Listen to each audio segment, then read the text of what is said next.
Bismillah.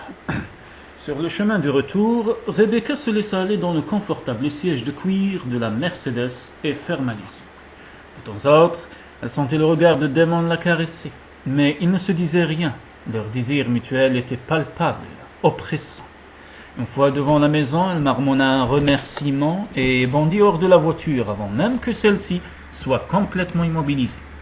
Elle se précipita dans sa chambre et passa les 2 heures qui suivirent à dresser des listes de ce qui serait nécessaire pour le mariage.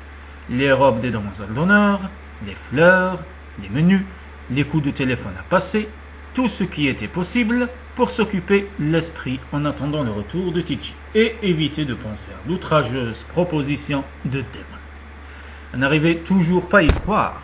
Pourquoi ne l'avait-elle pas envoyé au diable? Au lieu de cela, elle s'était réfugiée dans un silence hébété, sentant son ventre se nouer d'une excitation défendue. Car ce soir-là, lorsqu'elle donna son bain à Tiji, la déclaration pleine d'arrogance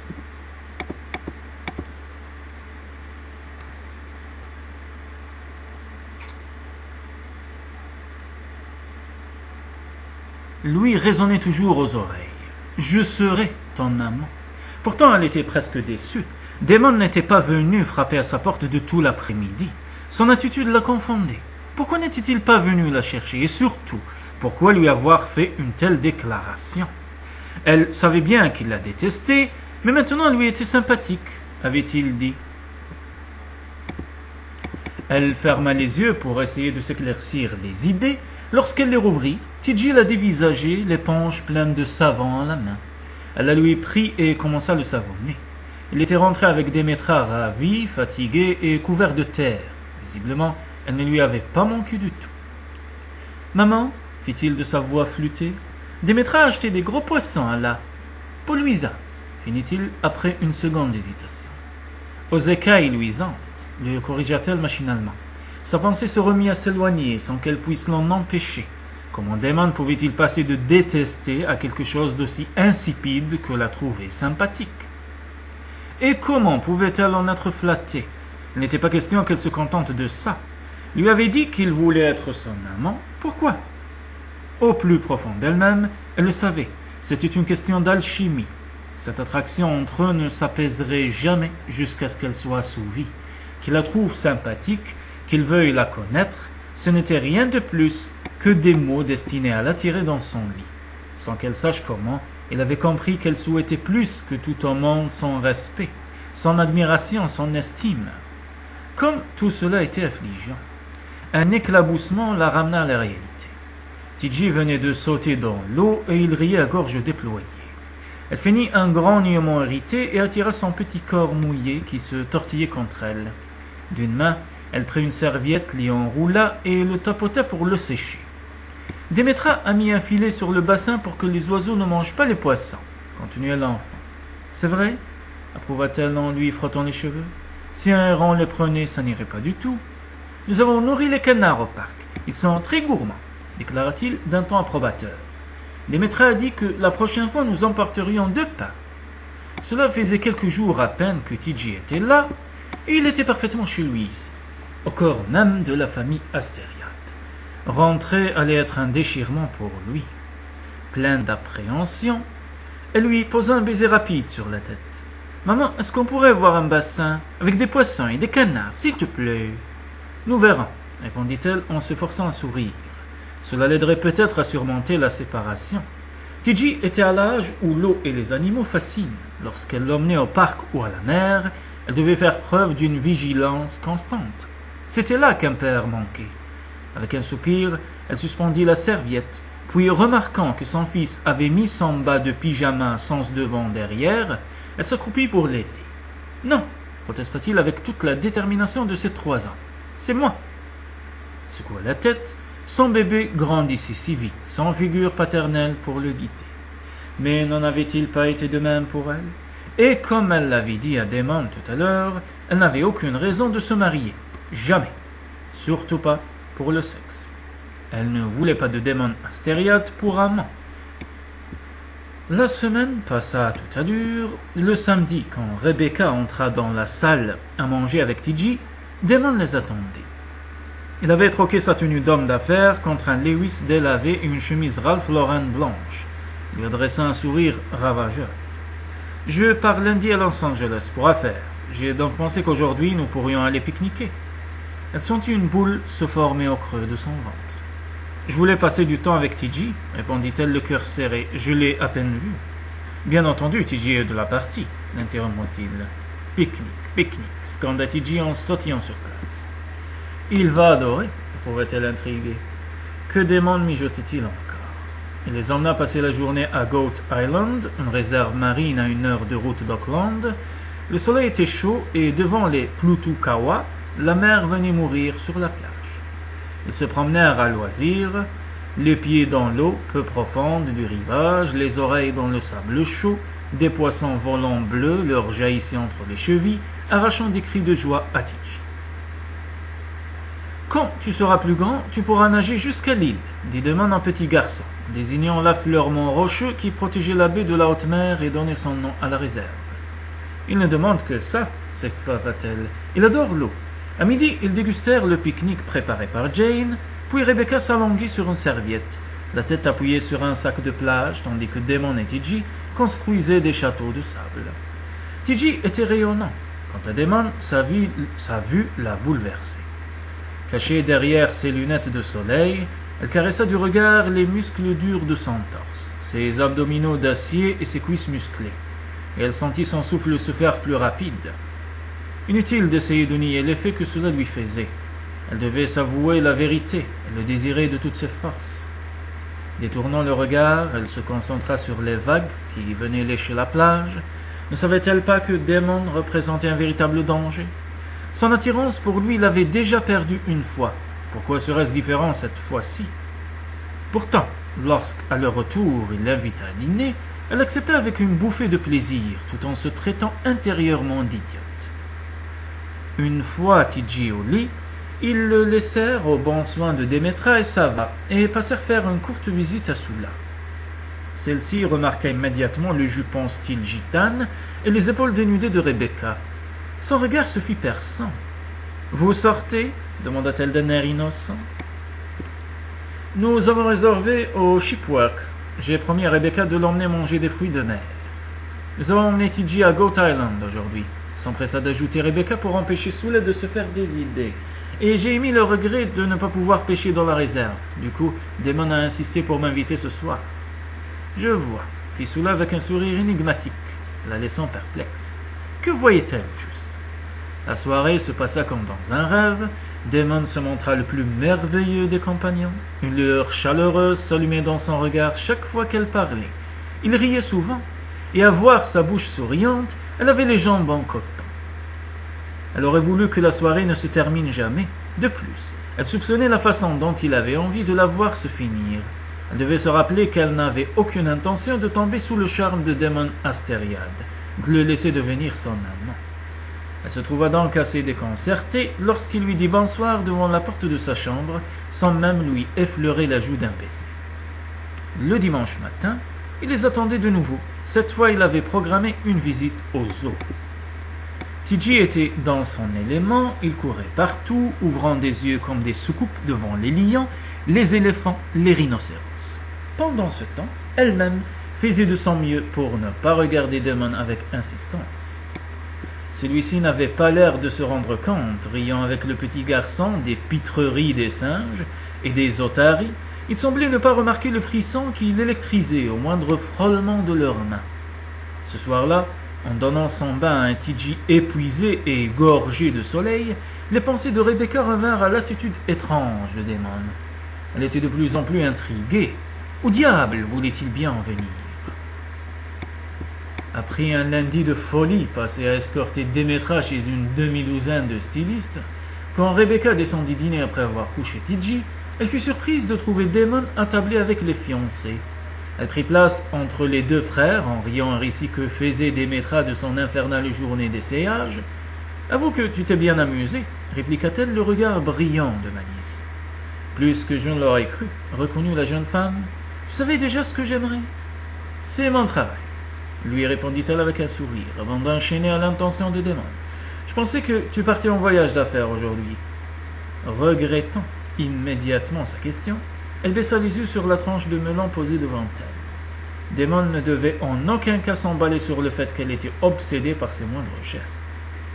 Il devait aller aux États-Unis, répondit Sava, mais il a annulé. À cause de lui, tout le monde panique, car il devait avoir un entretien avec l'un de nos actionnaires américains. La semaine prochaine, répondit Damon d'une voix sèche. Je t'ai dit que j'irai la semaine prochaine. Je ne peux pas comprendre ce qu'il y ait de si important pour te retenir à Auckland cette semaine, argumenta son frère. Ne t'en mêle pas, conseilla Damon d'un ton bizarre.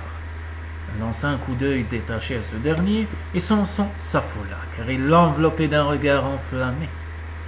Des pensées décousues se mirent à se bousculer dans sa tête. Si elle avait bien compris, c'était elle la raison pour laquelle Damon avait repoussé son voyage. Mais alors, pourquoi ne lui avait-il fait aucune avance? Pourquoi les promenades avec TG le week-end et le dîner dehors? Si tout ce qu'il voulait, c'était passer une nuit torride avec elle, que diable complotait-il? Elle aurait donné cher pour pouvoir lire dans ses pensées. Hélas, les intentions de Damon ne se firent pas plus claires les jours suivants. Chaque soir, quand il rentrait, il jouait un peu avec TG. Ensuite, il invitait Rebecca au cinéma ou au restaurant. Il se montrait attentionné, spirituel. Elle découvrait des aspects de sa personnalité qui lui donnaient envie de passer toujours plus de temps en sa compagnie. N'était-ce pas ce qu'elle avait voulu? Que Damon l'apprécie pour elle-même? Afin qu'elle puisse lui avouer la vérité, afin qu'il comprenne qu'elle avait agi comme elle l'avait fait pour les meilleures raisons du monde, pour l'épargner. Mais il était beaucoup trop sûr de lui, beaucoup trop fort pour son propre bien, lui murmurait une petite voix. Le jeudi soir, il la ramena très tard d'un concert de jazz, et une fois de plus, son cœur fit un bond dans sa poitrine, comme il la quittait sur le seuil de sa chambre. Ses yeux bleus la scrutaient, allumant un brasier en elle. Encore quelques jours et elle lui parlerait, se promit-elle. Encore quelques précieuses journées pour chérir ce lien entre eux. Elle le savait déjà. Leur belle complicité serait finie une fois qu'ils sauraient la vérité. Le vendredi soir arriva. Elle était sur le point de craquer. La semaine avait été très chargée. Elle avait beaucoup avancé sur les préparatifs du mariage. Pourtant, ce n'était pas le mariage qui la mettait dans tous ses états. C'était Damon. S'il lui arrivait parfois de la prendre par le coude, pas une fois il ne l'avait ni touchée ni embrassée. Cela la rendait folle. Elle était désorientée, totalement perplexe, et elle le soupçonnait de le savoir.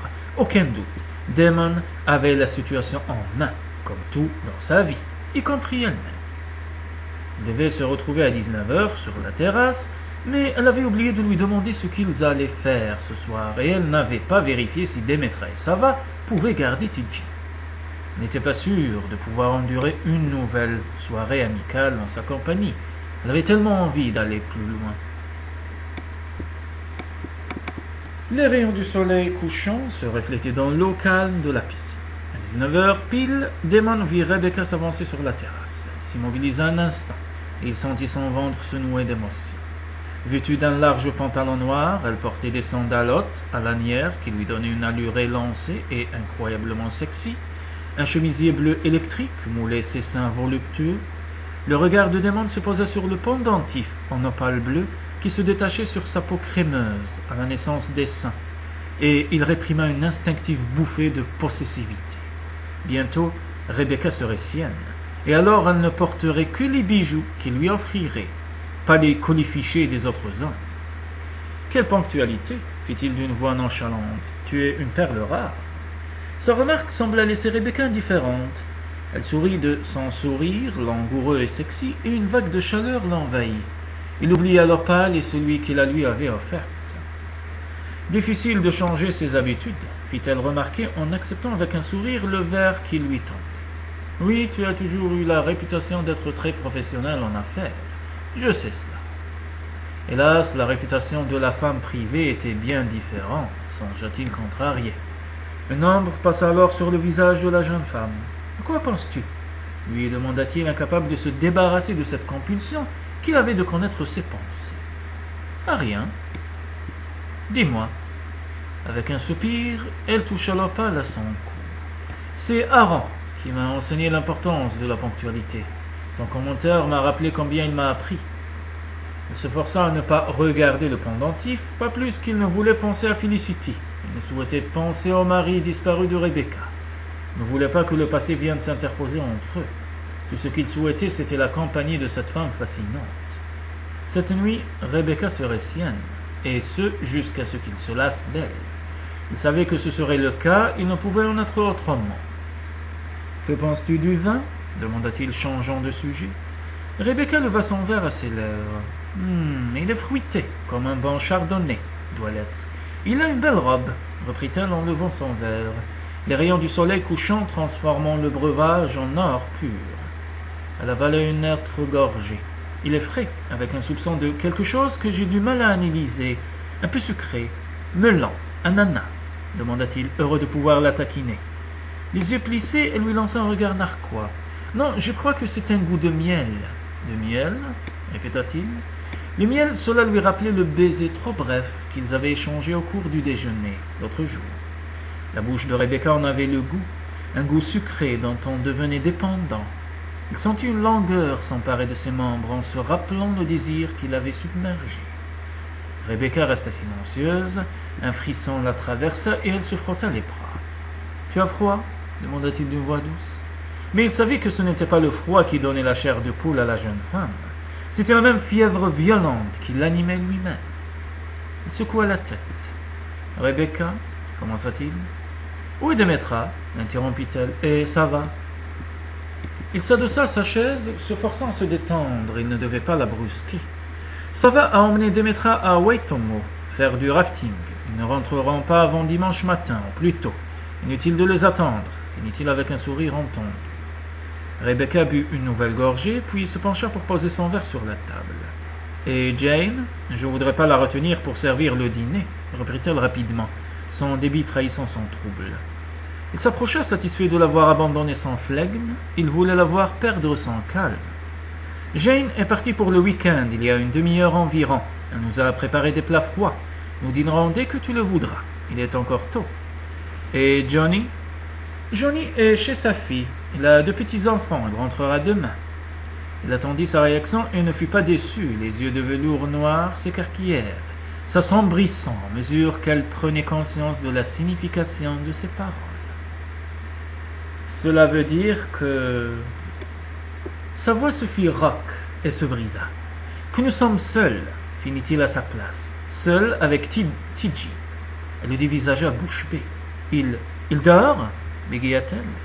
Il posa une main sur la sienne. « Dans ce cas alors, oui, nous sommes seuls. » Comme un frisson convulsif la secouait, il laissa ses doigts courir délicatement sur sa main, remonter sur son poignet, puis sur l'étoffe vaporeuse de sa manche. Sa main s'arrêta sur la peau satinée de sa gorge et de l'index, il lui souleva le menton.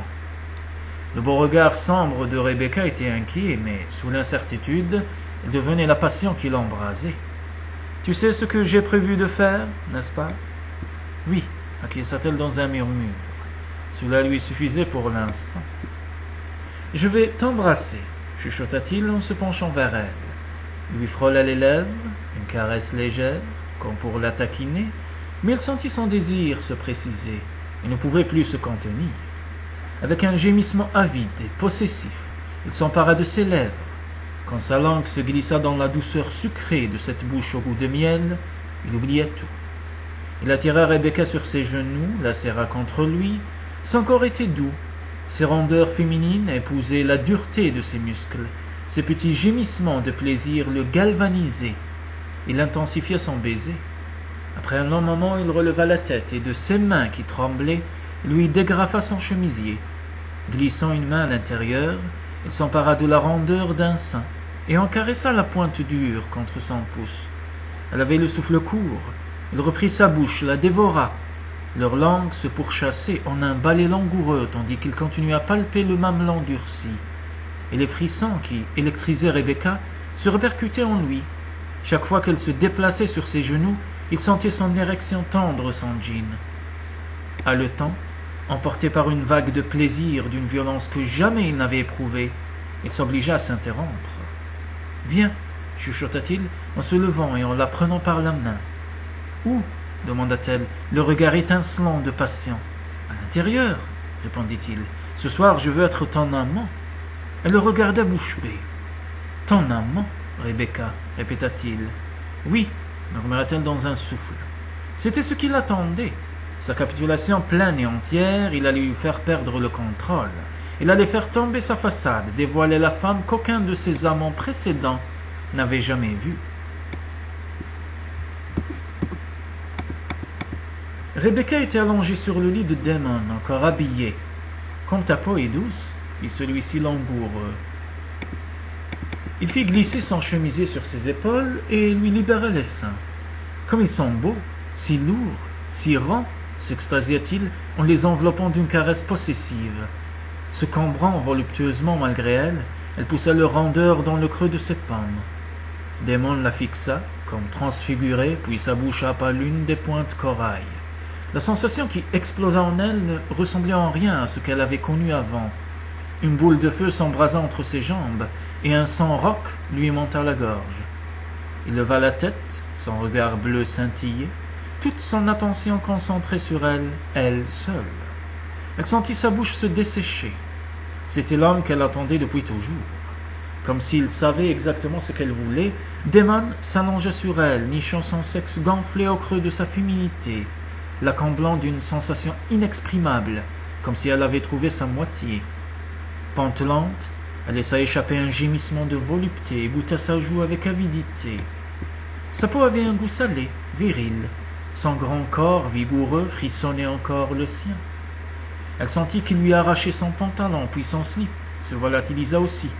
Damon retira son jean et sa chemise, et leurs jambes nues s'entremêlèrent, les cuisses musclées de Damon contre les siennes.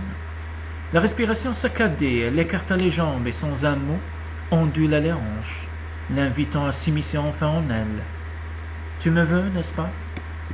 L'insistance de son intonation lui fit rouvrir des yeux. « Dis-le, Rebecca, je veux l'entendre. Je te veux. Plus, je veux entendre plus. » Que voulait-il dire ? Se demanda-t-elle étonnée. Ne s'attendait sûrement pas à ce qu'elle lui déclare qu'elle l'aimait. Pouvait-elle prendre ce risque, lui laisser prendre ce pouvoir sur elle ? « Oh, pourquoi toi ?» cria Damon, soulevé par une vague de volupté en la sentant tanguer sous lui. C'était un cri à la fois d'extase et d'agonie, révélant une vulnérabilité qu'il ne lui avait jamais dévoilée. Elle comprit soudain ce qu'il attendait d'elle. Nouant ses bras autour de son cou, elle l'attira à elle. « Moi aussi, » chuchota-t-elle, « je te veux, Damon, comme jamais je n'eus voulu aucun homme. Aucun, je te le jure. » Il exhala un soupir et s'enfonça en elle, lui arrachant à son tour un cri de volupté. Il commença à bouger en un long va-et-vient, et elle frissonna, se donnant à lui en parfaite communion. Lorsqu'il pressa son torse contre ses seins, elle se mordit la lèvre jusqu'au sang, ancrée à lui comme en fusion. Elle sentit l'orgasme monter, et entendit son râle.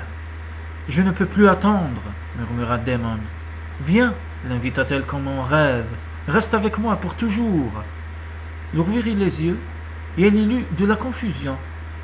Elle ondula en un lent tempo, observant la passion qui assombrissait l'azur profond de ses yeux, puis les contours de la réalité s'estampèrent. Secouée de spasmes, elle sentit le corps de son amant se figer en un ultime sursaut d'extase, avant de s'abandonner à la volupté de leur union. Alors, d'une poussée incoercible, il s'enfonça au plus profond de son corps. « Rebecca, j'ai encore envie de toi. » La voix de Damon la fit fondre. Elle se tourna vers lui, sans lui laisser le temps de s'allonger. Il se laissa tomber sur elle. Cette fois, ils firent l'amour avec plus de fougue encore, avec fièvre, sans aucune inhibition. Oublier le passé, l'avenir, seul le présent comptait, et ils n'avaient pas besoin de se parler. Pourtant, elle savait qu'un nouveau jour n'allait pas tarder à poindre. Demain il parlerait. Elle ne pouvait plus repousser l'échéance, elle devait lui dire la vérité.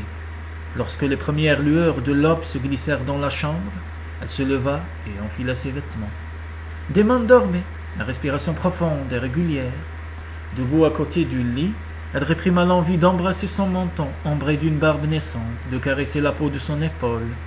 Au lieu de cela, elle prit son pendentif sur la table de nuit et, pieds nus, ses sandales à la main, se dirigea à pas de loup vers la porte qu'elle referma sans un bruit derrière elle. Une fois dans sa chambre, elle gagna son dressing. T.J. s'était découvert, il était allongé sur le ventre, son petit visage tourné vers la porte. Elle se pencha, tira les couvertures sur le petit corps endormi, déposa un baiser sur son front et chuchota. « Je t'aime. » Elle ne se coucha pas tout de suite.